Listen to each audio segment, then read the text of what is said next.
அன்பு மாணவர்களுக்கு வணக்கம்.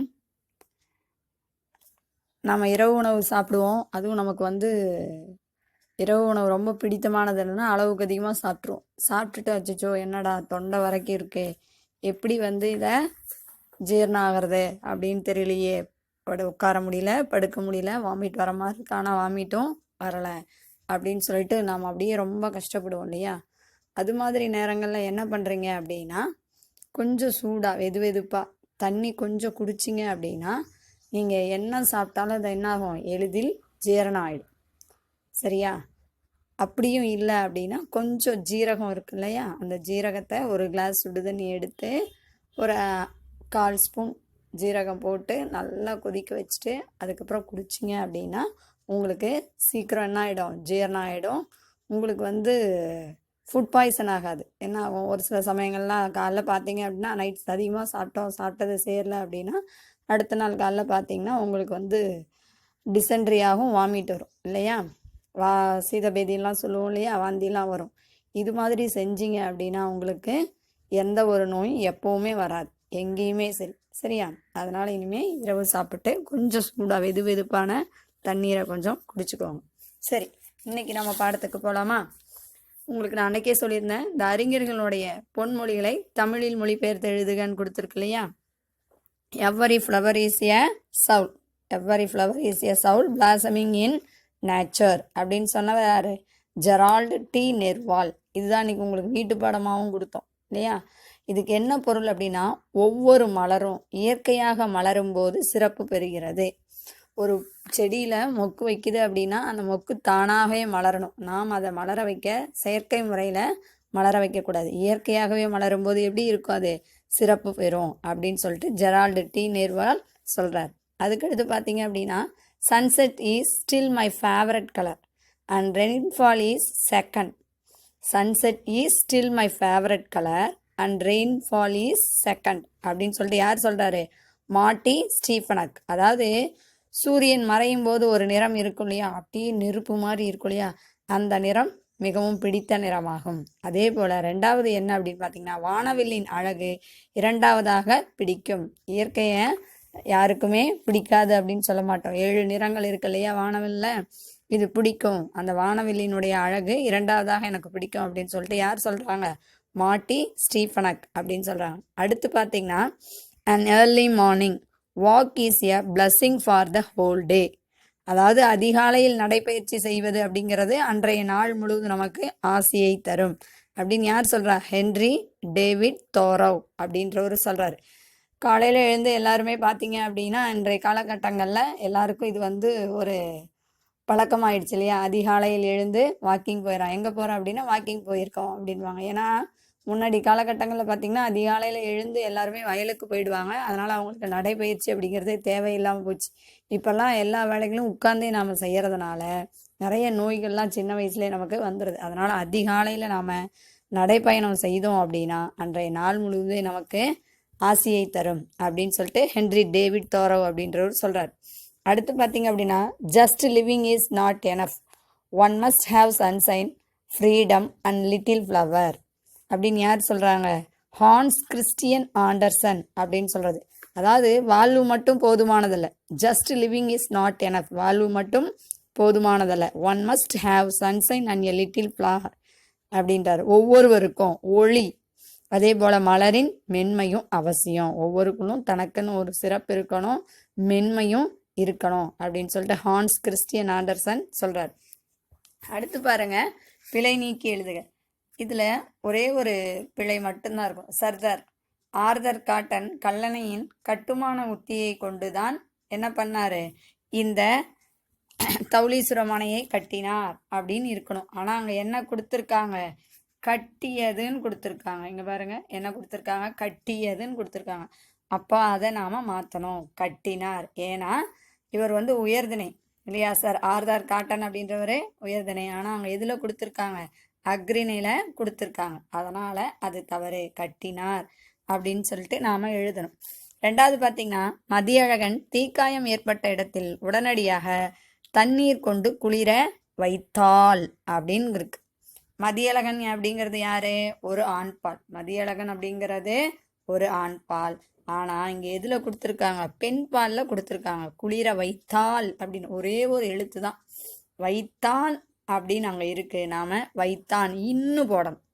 அங்கே இல்லு இருக்குது, அதை எடுத்துட்டு நாம் இன்னு போடணும். சரியா?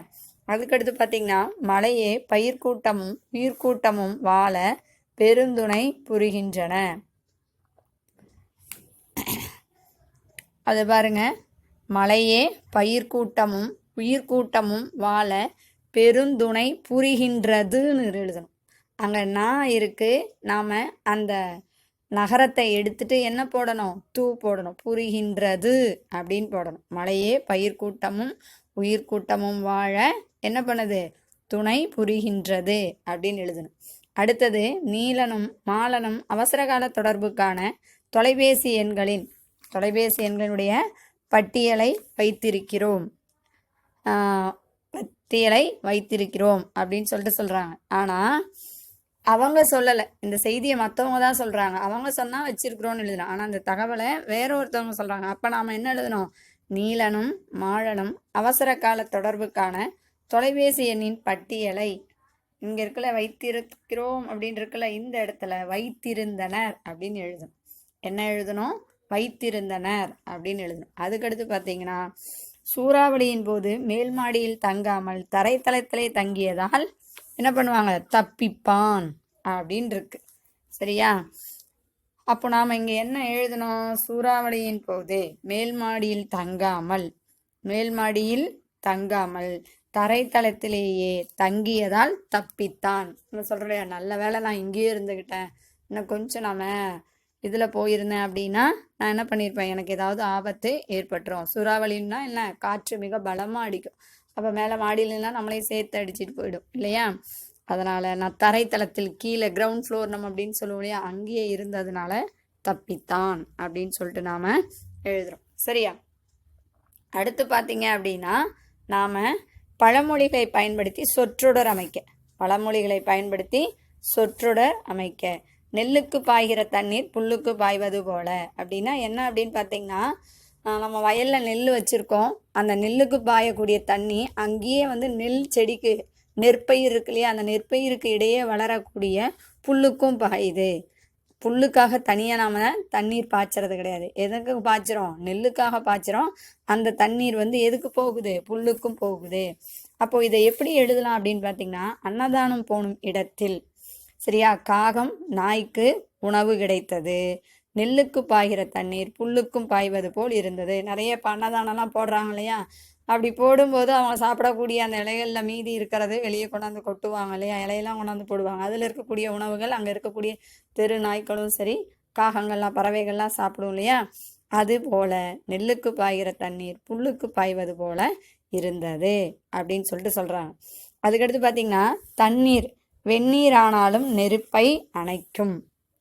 தண்ணீர், சரியா, தண்ணீர் அப்படிங்கிறது ஜில்லுன்னு இருக்கும். வெந்நீர் அப்படின்னா என்னது, சுடுதண்ணியாக இருந்தாலும் சரி, பச்சை தண்ணியாக இருந்தாலும் சரி, என்ன பண்ணும், நெருப்பு அணைக்கும். எரிஞ்சிட்டு இருக்க நெருப்பு மேலே சுடுதண்ணியை ஊற்றினாலும் அது என்னாகும், அணைச்சிரும் அப்படின்னு சொல்லிட்டு சொல்கிறாங்க. இதே எப்படி நம்ம வாக்கியத்தில் வச்சு எழுதலாம்னா, வள்ளல் தன்மையுடையவன் வறுமையே சந்தித்தாலும், சரியா, அவன் என்ன பண்ண மாட்டான், தன்னுடைய நிலையிலிருந்து மாற மாட்டான். அவங்கிட்ட அப்போதைக்கு என்ன பொருள் இருக்கோ அதை மற்றவங்களுக்கு கொடுத்து உதவுவான்.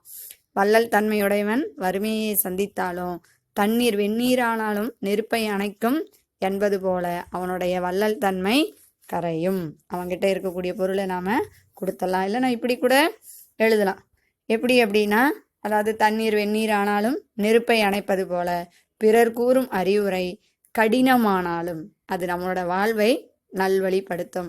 அறிவுரை, அட்வைஸ் அப்படின்னாவே இப்போலாம் யாருக்குமே பிடிக்கிறது கிடையாது. ஆனால் நம்ம கேட்கறதுக்கு கடினமாக இருந்தாலும் கஷ்டமாக இருந்தாலும் அது நம்ம நல்வழிப்படுத்தும் அப்படின்னு சொல்லிட்டு சொல்கிறாங்க. அடுத்து பாருங்க, மெல்ல பாயும் தண்ணீர் கல்லை கரைக்கும். தண்ணி வேகமாக பாய்ஞ்சாதான் கல்லை கரைக்கும் அப்படிங்கிறதெல்லாம் இல்லை. மெல்லமாக பாய்ஞ்சா கூட எப்படி இருக்கும், அந்த கல்லையும் கரைச்சிரும். நிறைய நீங்கள் பார்த்துருப்பீங்க, பெரிய பாறையாக இருக்கும், அதுக்கு இடையில பார்த்தீங்கன்னா ஒரு செடி வளர்ந்துருக்கும். எப்படி வளர்ந்துருக்கும், அந்த செடியானது தன்னுடைய விடாமுயற்சினால் வளர்ந்து அந்த பாறையை பிளக்கக்கூடிய அளவுக்கு வளர்ந்துருது. சரியா? அதே போல தான் நாம் கடினமான செயலை கூட விடாமுயற்சியுடன் செய்தால் வெற்றி பெற முடியும். எப்படி மெல்ல பாயக்கூடிய தண்ணீர் கல்லையும் கரைப்பது போல கடினமான செயலையும் நம்ம விடாமுயற்சியுடன் செய்தால் என்ன பெற முடியும்? வெற்றி பெற முடியும்.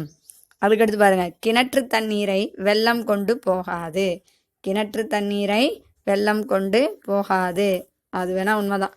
கிணற்றுக்குள்ள போய் வெள்ளம் தண்ணி அடிச்சுக்கிட்டு போகுமா? போகாது. அது அங்கேயே தான் இருக்கும். அதே போல இதை எப்படி வாக்கியத்தில் வச்சு எழுதலாம்னா, கிணற்று தண்ணீரை வெள்ளம் கொண்டு போகாதது போல சான்றோரினுடைய நிலைத்த புகழை பழிச்சொல்லால் அழிக்க முடியாது. நல்ல புகழ் பெற்ற எல்லாத்துலேயும் ஒழுக்கமாக இருக்கக்கூடிய ஒருத்தரை நாம் எப்படி தான் தவறான சொற்களால் அவங்கள நாம் பழிச்சொல் போட்டாலும் அவங்களோட புகழ் என்னைக்குமே அழியாது அப்படின்னு சொல்லிட்டு சொல்கிறாங்க. இன்றைக்கி நாம் என்னென்ன பார்த்தோம்? அறிஞர்களுடைய பொன்மொழிகளை தமிழில் மொழிபெயர்த்து எழுதுகிற இந்த பயிற்சியை பார்த்தோம். பிழை நீக்கி எழுதுக பார்த்தோம். அதுக்கடுத்து பழமொழிகளை எப்படி பயன்படுத்தி சொற்றொடர்கள் அமைக்கிறத நாம் பார்த்தோம். அதுக்கடுத்து பாருங்கள், நீங்கள் இந்த புத்தகத்தில் பார்த்தீங்கன்னா சொல்லுக்குள் சொல் தேடுகள்லாம் இருக்குது. சொல்லுக்குள் சொல் தேடுகள்லாம் இருக்குது. இது நீங்களே பிரிக்கலாம். ஆற்றங்கரையோரம் உங்களுக்கு எடுத்துக்காட்டே அங்கே கொடுத்துருக்காங்க பாருங்கள். அதில் 6 கரை ஓரம் எழுதலாம். அதே போல் பாருங்கள், கடை 7 வள்ளல்கள். அதில் என்னென்ன இருக்குது? கடை 7 வள்ளல் கல் இருக்கா? இது மாதிரி எடுப்பார் கைப்பிள்ளை, தமிழ் வீடு தூது, பாய்மர கப்பல், 8 கால் பூச்சி. இந்த வார்த்தையிலிருந்து நீங்கள் நிறைய சொற்களை உருவாக்கணும். இன்னைக்கு நடத்தக்கூடிய பயிற்சியை எழுதி வச்சுக்கோங்க. எழுதி வச்சுட்டு தேர்வுக்கு தயாராக இருங்க. நன்றி, வணக்கம்.